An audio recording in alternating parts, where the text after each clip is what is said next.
My father survived the boating accident that killed his brother. Last night, he confessed. He didn't survive. He just held his brother underwater. The words are still hanging in the air of this house, thick and suffocating like smoke. He said it, and then he just sat there, staring into his half-empty glass of whiskey, as if the answer to my next question was swirling in the amber liquid. The grandfather clock in the hall, a sound I've associated with comfort and home my entire life, now ticks like a countdown to something awful. Each tick is a hammer blow against the silence, a silence that is so much heavier than any sound I've ever heard. He looks smaller now, my father. The man who taught me how to tie my shoes, how to cast a fishing line, how to be a good person, or what I thought was a good person, is hunched in his worn leather armchair, looking like a marionette with its strings cut. The confession didn't seem to free him. It just looks like he's finally collapsed under the weight of it. For 32 years, my entire life, the story was a polished relic of family lore. The tragic accident on Crestfall Lake. 2 brothers, my dad Thomas and my uncle Michael, out for a joyride in their small boat on a beautiful August afternoon. A sudden squall, a rogue wave, the boat capsizing. In the chaos, only one of them made it back to shore. My father was the quiet, stoic survivor. Michael was the ghost, the golden boy frozen in time, forever 22. His picture is on the mantelpiece right now, a black and white photo of a smiling, confident young man with the same eyes as my father, or the eyes my father used to have. The town of Crestfall has woven the story into its own history, a sad but noble tale of nature's fury and a family's resilience. My father was a local legend of sorts, the man who lived. Last night started normally. I'd driven up from the city to help him with the gutters, the usual autumn ritual. We had dinner, watched the game. But he was different. He wasn't just quiet, he was absent. He kept looking out the big picture window toward the lake, which is just a dark, shimmering expanse at night. He was sipping his whiskey, not with enjoyment, but like it was medicine for something no doctor could diagnose. I asked him if he was okay. He just shook his head and poured another 2 fingers. Then, around midnight, long after my mom had gone to bed and the only light was a single dim lamp, he looked at me. His eyes were glassy, not just from the alcohol, but with a kind of dreadful clarity. He told me the squall was real. The boat capsizing was real. But there was a life vest, just one, floating between them. He said the water was so cold it felt like being stabbed with 1,000 needles, and panic was a living thing, clawing at his throat. They both went for the vest. Michael got to it first. He was always faster, stronger, everyone's favorite. And in that moment, my father said, something inside him broke. It wasn't a conscious decision, not like deciding what to have for breakfast. It was an instinct, ugly and primal. He described the struggle, the desperation. He told me, his voice a dry scrape of sound, about the feel of his hands on his brother's shoulders, the surprising strength Michael had, the fight in his eyes that slowly, horribly faded to confusion and then to nothing. He held him under until the struggling stopped. Then he took the vest. My mind is still scrambling, trying to find an escape hatch. Maybe he's sick. Maybe it's a false memory, something the trauma and guilt cooked up in his brain over the decades. A man can't just confess to that. Not to his own son. Not about his own brother. But the look on his face wasn't the look of a confused old man. It was the look of someone who has been rehearsing a line for 32 years and has finally, devastatingly delivered it. He didn't cry. He didn't ask for forgiveness. He just stated it as a fact, a correction to a long-published error. The sky wasn't blue that day. It was gray. And he didn't survive. He murdered. After he said it, after he laid the ugliest secret in the world at my feet, he just got up, rinsed his glass in the sink, and walked slowly up the stairs to bed. He didn't say goodnight. He didn't look back. He just left me here, in this silent house with the ghost of the man on the mantelpiece and the monster sleeping in the room down the hall. The foundation of my entire life has been ripped out from under me, and I'm just free falling in the dark. The house feels different now. Every shadow seems to hold a memory, but now they're all tainted. I'm sitting in the same chair he was, and it's still warm. I can smell his whiskey on the air, and I have no idea what I'm supposed to do. I don't know how long I sat there. The grandfather clock chimed once for 1:30, then again for 2. Each chime was a physical blow, a reminder that time was still moving forward even though my world had stopped. My legs felt like they were filled with concrete. I tried to stand, but my body wouldn't obey. It was as if the sheer weight of what I now knew was pinning me to the chair. I found myself tracing the worn pattern on the armrest with my finger, the same way my father does when he's deep in thought. The gesture felt alien, like I was mimicking a stranger. Is this what he did all those years? Sit in this chair, in the dark, and feel the weight of the lake just beyond the window? The house was no longer my childhood home. It was a crime scene. A 32-year-old crime scene where I had grown up playing hide and seek among the evidence. Eventually, a tremor started in my hands, a low, buzzing vibration that I couldn't stop. I pushed myself up, my knees cracking in the silence. I felt a desperate need to see his face again.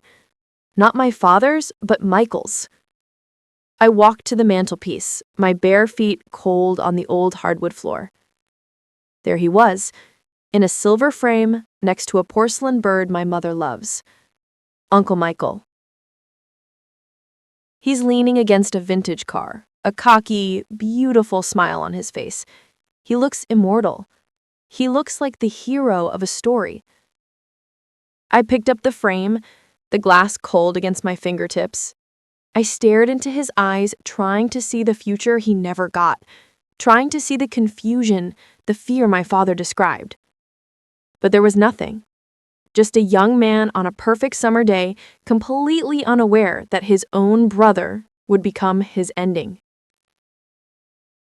I've looked at this photo 1,000 times. It was always a symbol of tragic loss. Now it's a victim's photograph, a before picture. And the man I call Dad is the after. A wave of nausea washed over me. I stumbled to the kitchen, gripping the edge of the counter to keep from falling. I splashed cold water on my face, the shock of it doing little to clear my head. My reflection in the dark window was a distorted, pale mask. Behind it, I could see the faint outline of the trees that lined the shore of the lake. The monster's hiding place. My father had taught me to swim in that lake. He'd hold me in his arms, telling me not to be afraid, to trust the water. Just relax and it'll hold you up, he used to say. The hypocrisy of it was so vast, so monstrous, that I thought I might be sick right there in the sink. Every memory was now being refiltered through this new, horrific lens. Every fishing trip, every time he'd get quiet and stare out at the water, every sad sigh on the anniversary of Michael's death, it wasn't grief. It was guilt. He wasn't mourning his brother, he was visiting his grave. I thought about my mom, sleeping upstairs. Her gentle, unassuming love for my father has been the bedrock of our family. She adored Michael. I know that from her stories. She talks about him as if he just stepped out of the room. Does she know? The question hit me like a physical punch. It seems impossible. She couldn't live with that knowledge. Not my mother. She couldn't wake up next to that man every morning, share a life with him, if she knew what he was capable of, what his hands had done in that freezing water. Which means I'm alone in this. The secret isn't his anymore. It's ours. He passed it to me, a toxic inheritance I never asked for. I'm now a co-conspirator, a keeper of the truth that would utterly destroy the one person I want to protect most in this world. The dawn was starting to break. A thin, gray line of light bleeding over the tops of the trees. The night was over, but my darkness was just beginning. Then I heard it. A floorboard creaked upstairs. Someone was awake. My breath caught in my throat. I didn't move. I didn't even breathe. I just stood there. A statue in the dark kitchen, my hand still gripping the cold edge of the granite countertop. The creak was followed by a familiar, slow shuffle, the sound of my father's worn leather slippers on the hardwood floor of the upstairs hallway. A sound that had been a comforting backdrop to my entire life. Tonight, it was the footstep of a monster descending from its lair. I shrank back, pressing myself into the shadows between the refrigerator and the pantry, my heart hammering against my ribs so hard I was sure he would hear it. He was coming down for a glass of water, or maybe some milk for his indigestion, a completely normal, mundane act. And that normalcy was the most terrifying thing I could possibly imagine. He appeared at the bottom of the stairs, a stooped silhouette against the faint gray light filtering through the living room windows.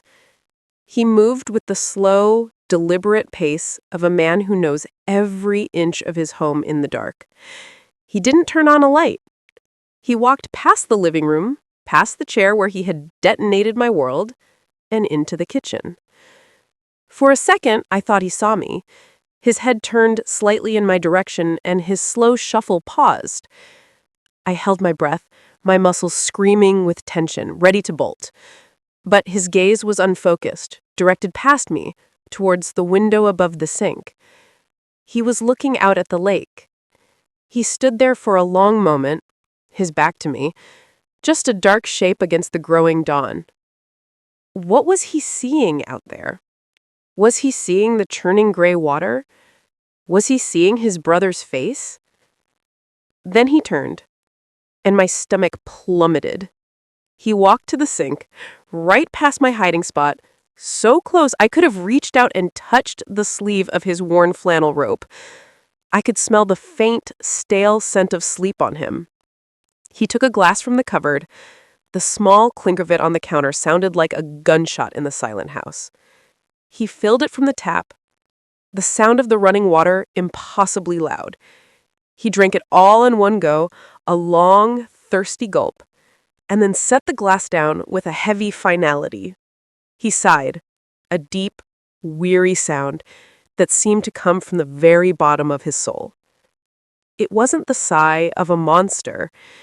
It was the sigh of an old, tired man. And that was worse. It was so much worse. He turned to leave, and his eyes met mine. He didn't startle. There was no surprise on his face, no flicker of shock at finding me hiding in his kitchen at dawn. There was just a flat, empty recognition. It was as if he had expected me to be there, as if this was just the next logical step in our shared nightmare. His lips parted slightly, but he didn't say anything. He just held my gaze for a few seconds that stretched into an eternity. In his eyes, I didn't see a murderer. I saw my dad, the man who taught me to ride a bike, who quizzed me on state capitals, who held my mother's hand on their evening walks.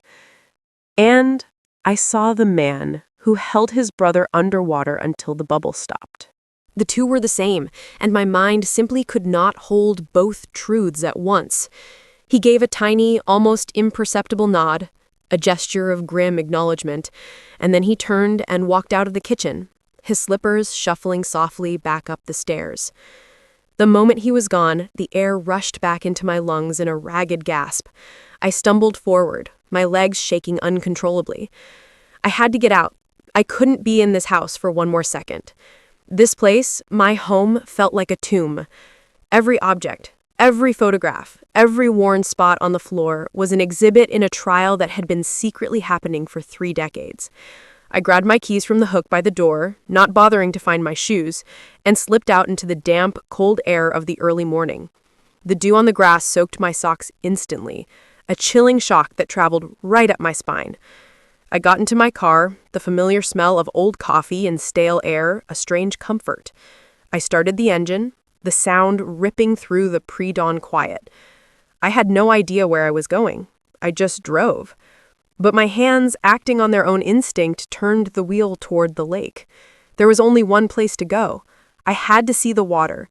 I had to stand at the edge of his grave. The car felt like a tiny, insulated world, a metal shell moving through a landscape that no longer belonged to me. The familiar turns of the county roads I could drive with my eyes closed, felt alien. Every landmark was a betrayal. There was the old diner where Dad taught me how to properly salt fries. There was the bridge over the creek where we'd stop to watch for snapping turtles. Each memory was a beautiful, sun-drenched photograph that was now on fire, curling and blackening at the edges. I drove with the windows down, letting the frigid morning air blast my face, hoping it would scour the image of my father's empty eyes from my mind. It didn't work. The cold just made me think of the water, of the shock of it hitting Michael's lungs, of the way it must have stolen the warmth from his body with a brutal, indifferent efficiency. My socks were still soaked, and the cold was a dull ache in my feet, a constant physical reminder of why I was here. I pulled into the gravel lot of the public boat launch. It was empty. A single wooden sign, its green paint faded and peeling, read, Lakeview Access. This was it. This was the spot. We'd launched a small aluminum fishing boat from this very ramp hundreds of times. I could see the ghosts of us everywhere. Me, a small boy in an oversized life vest, tripping over my own feet in my excitement. My dad, younger and stronger, effortlessly reversing the trailer down the ramp. My Uncle Michael, always laughing, ruffling my hair and sneaking me sips of his soda when my dad wasn't looking. The memory was so vivid, so real, that for a split second the horror receded, and I was just a kid again, excited for a day on the water with the two men I idolized. But the image shattered, and all that was left was the quiet, gray expanse of the lake, looking placid and innocent under the pale morning sky. I killed the engine, and the silence that rushed in was deafening.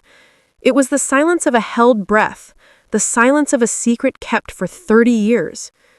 I got out of the car and walked down the gentle slope of the concrete ramp until my bare ankles were in the water. The cold was a vicious bite. It was shocking, painful, and it made me gasp. This was the reality of it. Not the romantic, tragic story of a boating accident, but this brutal, numbing cold. I stared out across the surface, which was smooth as polished slate. The mist was starting to burn off as the sun climbed higher, and the far shore was slowly materializing from the haze. I tried to pinpoint the spot. Where did it happen? Out past the little island? Near the drop-off where the big walleye like to hide? It felt obscene that the lake just looked like a lake. It should have been scarred. The water should have been black or roiling or something. But it was just water, indifferent and eternal. My mind, against my will, started to build the scene. The storm coming in fast, the sky turning a bruised purple, the boat rocking violently. Two brothers shouting to be heard over the wind and the waves. Maybe an argument, maybe just panic. And then the fall, the splash, the initial shock, and the desperate fight for the surface. I could almost hear it. The sputtering coughs, the frantic thrashing. I saw my father's face, contorted not with fear for himself, but with something else. A decision. A terrible, split-second calculation made in the heart of the chaos. And then his hands, the same hands that had bandaged my scraped knees and taught me to tie a fisherman's knot, moving through the churning water, finding their purchase, pushing down. I saw Michael's eyes wide with confusion, then betrayal, then a terror so profound it had no sound. I saw the bubbles, the last frantic burst of air, of life, rising to the surface and popping, one by one, into nothing. I sank to my knees on the wet concrete, a dry, ragged sob tearing from my throat. He wasn't visiting a grave. He was the grave. He had carried his brother's tomb inside him all these years. The sun finally broke free of the tree line, and a brilliant golden light spilled across the water, making the surface glitter with a million tiny diamonds. The beauty of it was a slap in the face. How could the world be this beautiful when it held such ugliness?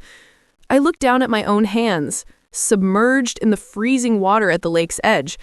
They were my father's hands, the same shape, the same long fingers. What was I capable of? What darkness was coiled in my own DNA, just waiting for the right moment of panic, the right storm? That nod in the kitchen, it wasn't just an admission, it was a transfer. He had taken the secret from its hiding place inside himself and put it into me. He had unburdened himself by making me his vault. I was the new keeper of the bones. And as I stared into my own reflection in the rippling water, I understood a new, colder horror. He hadn't just confessed to me, he had tested me. He was watching to see what I would do, to see if his blood ran true, to see if I, too, knew how to keep a body hidden beneath the water. I pushed myself up, my knees screaming in protest from the cold concrete. My whole body was shaking, a deep, uncontrollable tremor that started in my bones. The drive back was a blur of muted colors and distorted shapes, seen through a film of tears I didn't realize I was shedding. The sun was fully up now, casting long, sharp shadows across the road, and every tree, every fence post seemed to point an accusing finger at me. The knowledge of the test, of his silent waiting observation, had changed everything. It was no longer a tragedy from the past, it was a threat in the present. He wasn't just a killer who had confessed, he was a monster who was now trying to see if he had created another one. The thought was a parasite, burrowing into my brain. Every time I glanced in the rearview mirror, I expected to see his face there instead of my own. His eyes watching me, judging my every move. The world I was driving back into wasn't my home. It was his territory, his hunting ground, and I was the prey. I parked the car in the driveway, the crunch of the tires on the gravel sounding like an alarm. I slipped out, my wet socks squelching on the pavement, and crept to the front door as if I were a burglar. I turned the knob with agonizing slowness, praying it wouldn't creak. The house was silent. I tiptoed inside, my heart hammering against my ribs. The air was thick with the smell of brewing coffee. Of course, he was awake. He was just carrying on. I rounded the corner into the kitchen, and there he was, sitting at the table, a mug cradled in his hands, the newspaper spread out before him like any other morning. He didn't look up immediately. He took a slow, deliberate sip of his coffee, the picture of placid domesticity. Then, his eyes lifted and met mine. They were calm. There was no trace of the broken man from the night before. There was only a quiet, unnerving stillness. "You were out early," he said, his voice level. It wasn't a question. It was a statement. He knew. He knew where I'd been. "Couldn't sleep," I mumbled, my voice hoarse. I couldn't hold his gaze. I felt like a specimen pinned to a board. He was examining my reaction, gauging my resolve. Was I broken? Was I angry? Was I perhaps complicit in my silence? He just nodded. A slow, almost imperceptible movement, and turned his attention back to the paper. The gesture was a dismissal, but it felt like a verdict. He had passed the burden to me, and now he was simply waiting to see how I would bear it. The casualness of it was more terrifying than any rage or remorse could ever have been. This was his life. He had built a perfectly normal, respectable life on top of his brother's bones, and he had no intention of letting me disturb the foundation. I fled the kitchen, his silent, knowing presence chasing me up the stairs. I needed to get away, but there was nowhere to go. I was trapped in the museum of his crimes. In my room, I stripped off my damp clothes, my skin chilled and clammy. I sat on the edge of my bed, but my mind wouldn't stop racing. The lake, his face, the nod, the coffee mug, it all swirled into a vortex of horror. I had to do something. I couldn't just sit here and let the secret fester inside me, turning me into whatever he was. I needed something real, something tangible. The confession felt like a dream, a nightmare whispered in the dark, but there had to be more. There had to be some piece of the past that wasn't filtered through his narrative. And then I knew. Uncle Michael's room. It had been my uncle's bedroom before he died. After, my mother couldn't bring herself to change it. It became a guest room, but one we rarely used. Over the years, it had become a kind of storage space, a repository for things that had no other place to go. But underneath it all, it was still his. His ghost lived in there. My hand trembled as I turned the old brass doorknob. The room smelled of dust and time. A thin film of it covered everything. The dark wood dresser, the single bed with its faded quilt, the desk in the corner. A poster of a band I didn't recognize was still tacked to the wall, its corners yellowed and curled. This was a shrine to a boy who never got to become a man. It felt like a trespass, a grave robbery, but I was past caring. I started opening drawers, my movements frantic and clumsy. Old t-shirts that smelled of cedar, a high school yearbook, a collection of bottle caps in a dusty jar. Nothing. I got on my hands and knees and looked under the bed. Tucked away in the far corner, almost invisible in the gloom, was a small cardboard box. I dragged it out. It was heavy. I lifted the lid, and a cloud of dust motes danced in the sliver of light from the hallway. The box was filled with letters, bundled together with old rubber bands that had gone brittle and snapped when I touched them. Most were from friends, postcards from summer trips, silly notes passed in class. But at the very bottom was a thicker stack, tied with a blue ribbon. The handwriting on the envelopes was different. Feminine. I carefully untied the ribbon and pulled out the top letter. It was written on pale pink stationery. I scanned the first few lines, my breath catching in my chest. It was a love letter. My Uncle Michael was in love with someone? I kept reading, my eyes flying across the page, a story unfolding that I never knew existed. She wrote about their plans, about the future they were dreaming of. And then I saw it. A sentence that made the blood freeze in my veins. I know you're worried about telling your brother, she wrote, but you have to. Once you tell him about us and about the money your grandfather left for you, everything will be out in the open. You can finally leave and we can start our life together. You said you'd tell him on the boat next weekend. Please be brave, Michael. Please don't let him talk you out of it. The letters slipped from my fingers. The money, a plan to leave. It wasn't just a moment of panic and a storm. It wasn't just a fight that went too far. It was a motive. Cold, hard, and sitting right there in my hands in the dust of my dead uncle's room. My father hadn't just taken his brother's life, he had stolen his future. My whole body went cold, a deep cellular chill that had nothing to do with my damp clothes. The letter lay on the dusty floorboards, a pale pink rectangle against the dark wood. Money, a plan to leave, a confrontation set for the boat. It wasn't a story of a brotherly bond broken by a tragic accident. It was the plot of a murder. My father hadn't just held his brother's head underwater in a moment of panic.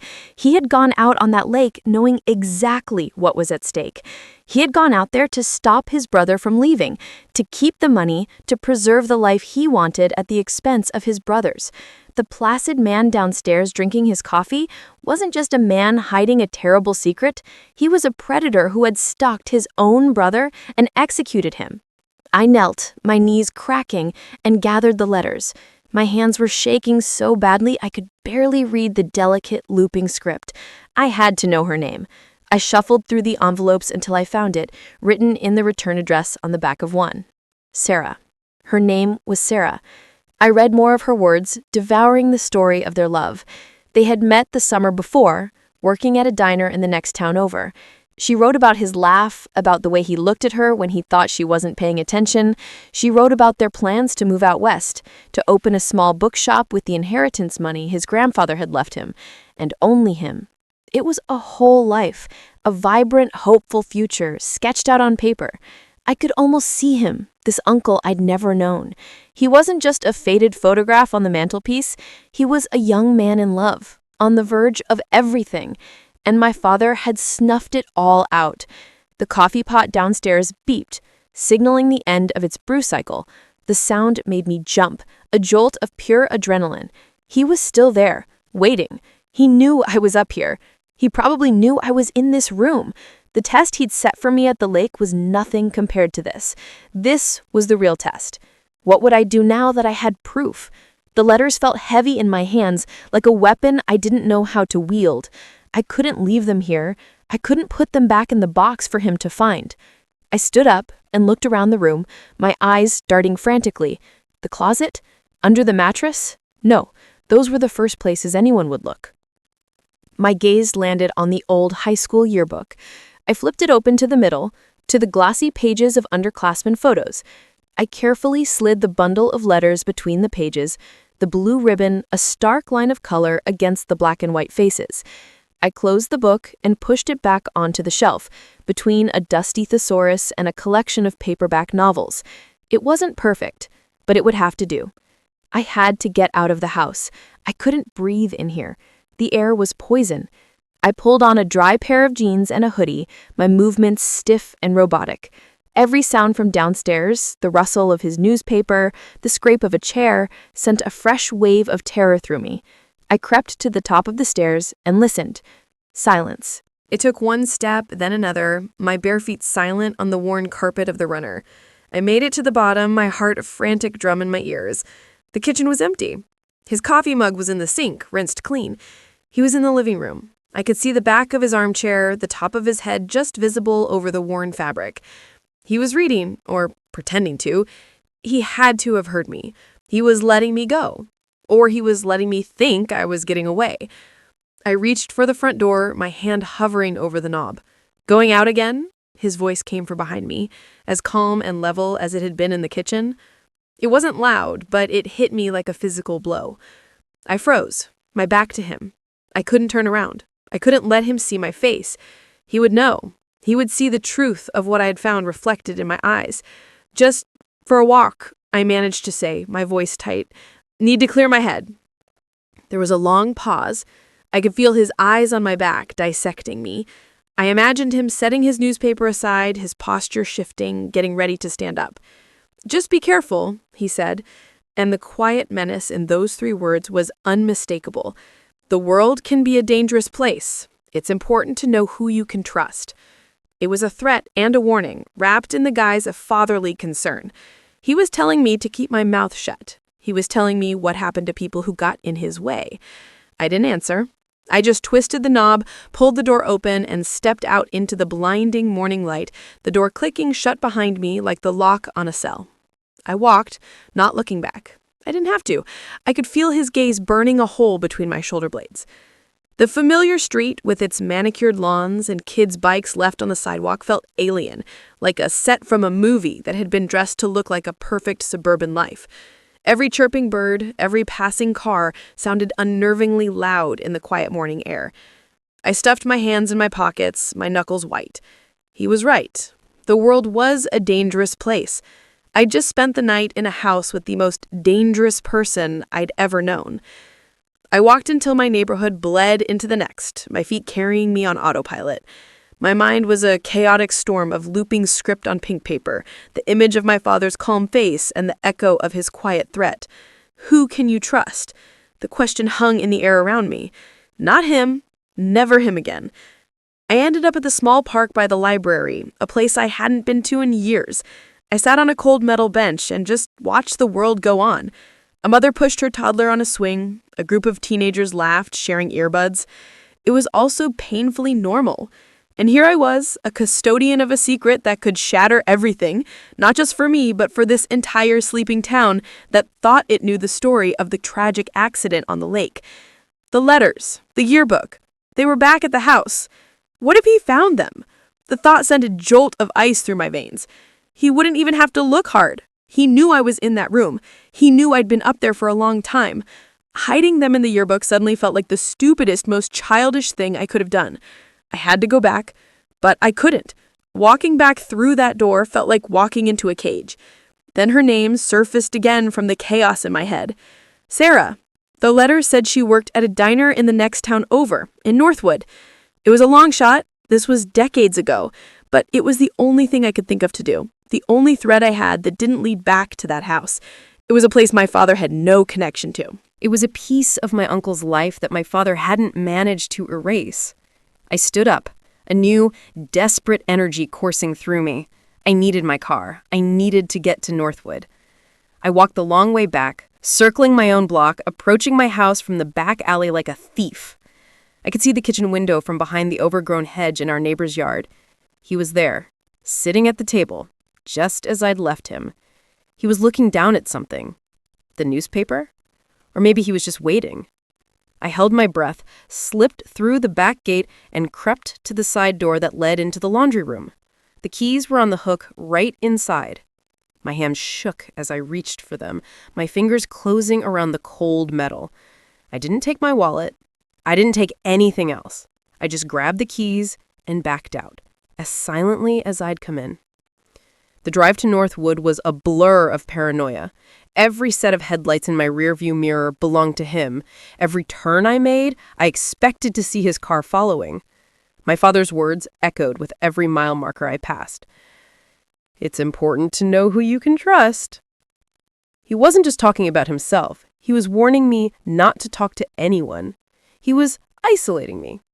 Northwood was smaller and a little more worn down than my town. I found the diner easily. It was called the Blue Plate, a classic-looking place with a faded sign and big plate glass windows. My heart was pounding as I pulled into the parking lot. This was insane.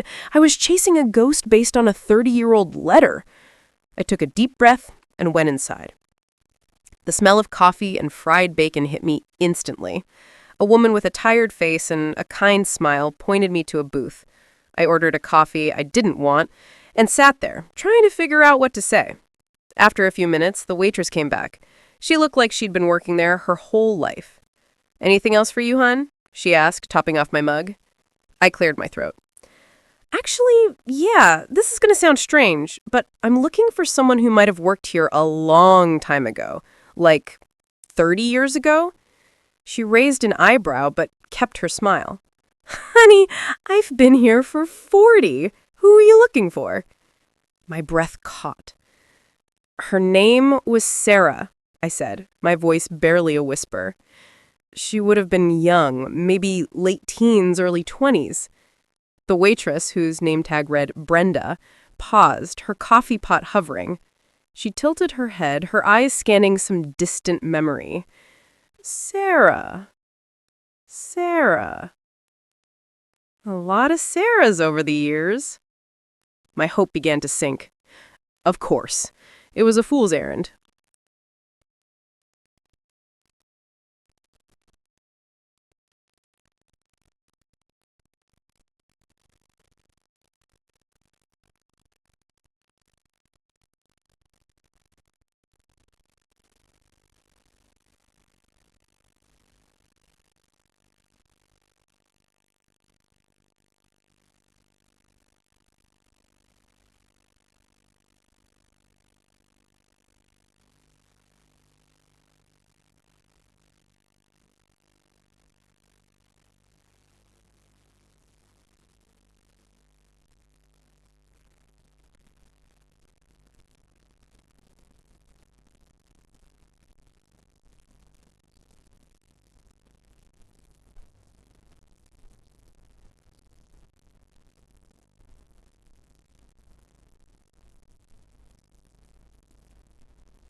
I'm his nephew, I managed, the words feeling thick and clumsy in my mouth. I never knew him. I found some of his old things, some letters. I was just curious, trying to piece together who he was. It was a weak story, but it was the only one I had. Brenda's face softened. The sharp curiosity faded back into a gentle sadness. Ah, honey, that's a heavy history to be digging into. That whole business just broke this town in half for a while. She leaned against the counter, her voice dropping lower. Especially for poor Sarah. She never got over it. She always blamed herself, you know? A cold dread trickled down my spine. Blamed herself? Why? Brenda sighed, picking up a stray napkin and folding it into a neat square. She was supposed to meet Michael at the docks that night. She was running late. She told me she saw their boat from the road as she was driving up, just two silhouettes on the water against the last of the light. Brenda paused, her eyes distant, lost in the memory she was recounting. She said it looked wrong. They were arguing. She could hear the shouting even from the road. Your father, he was standing up, gesturing wildly. Michael was sitting down. She said it looked like he was trying to calm him down. She floored it, trying to get there. But by the time she parked and ran to the end of the dock, there was only one person in the boat. And he was just sitting there, staring at the water. My blood ran cold. It wasn't just a confession anymore. It wasn't just a letter. This was a witness, a confirmation. The story my father had told everyone, the story I had grown up with, was a lie from the very first second. I felt dizzy, the smell of coffee and grease suddenly overwhelming. I fumbled in my pocket for my wallet, pulling out a $10 bill and dropping it on the table. "Thank you," I said hoarsely. "Thank you for telling me." I stood up on shaky legs. Brenda just nodded, her eyes full of a sorrow that was 30 years old. "I hope you find what you're looking for, hun," she said softly. I practically ran out of the diner, gulping in the cool evening air. I got in my car and just sat there for a minute, my hands trembling on the steering wheel. She saw them. She saw him standing over my uncle. He wasn't just holding him underwater. He was enraged. It was a fight. It was a murder born of anger, of some terrible, explosive secret that I still didn't fully understand. I started the car and drove, not back towards my town, but in the opposite direction, with no destination in my mind. I just needed to move. The highway stretched out in front of me, a dark ribbon cutting through the sleeping countryside. The pieces were all there now, laid out in my mind like a crime scene diagram. The confession, wrung from a guilty conscience on a stormy night, the letters from Sarah, full of love and a secret fear of my father, the yearbook, a time capsule of a life that was stolen, and now Brenda's story, the final, damning piece, an eyewitness account hidden away by time and a scared teenage girl's silence. I finally pulled over at a rest stop, the only other car, a long-haul truck humming under the sodium lights. I killed the engine, and the silence was deafening. He had lied to everyone, to the police, to his parents, to the entire town.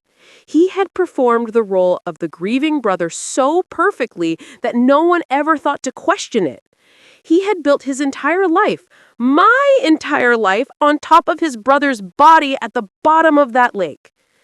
My father's threat from this morning came back to me, but it sounded different now. It's important to know who you can trust. It wasn't just a warning to me. It was his life's motto, the grim philosophy he had adopted that night on the boat. He trusted no one, and he had eliminated the one person he couldn't control. And now here I was, his son, holding the truth like a live grenade. The phone in my pocket felt impossibly heavy.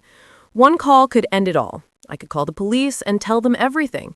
I could tell them about the letters, about what Brenda told me, about the confession I heard with my own ears. I could tear down the facade and show the whole world the monster living in that perfect house with the manicured lawn. But he's still my father. He's the man who taught me to ride a bike, who helped me with my homework, who sat in the front row of every school play. And I knew with a certainty that chilled me to the bone that if I went after him, he would not hesitate to destroy me to protect his secret. He'd already killed his own brother. What was a son? So I'm left with this. I can blow up my entire world on the slim chance of getting justice for an uncle I never knew, likely ruining my own life and putting myself in danger in the process. Or I can get back in my car, drive home, and pretend that last night never happened. I can bury the truth and live the rest of my life knowing that the man I called Dad is a murderer who got away with it. So here's the choice that I can't make. Do I expose him and destroy our family? Or do I protect him and become a part of the lie? Let us know in the comments. Don't forget to like and subscribe. I post new stories every day.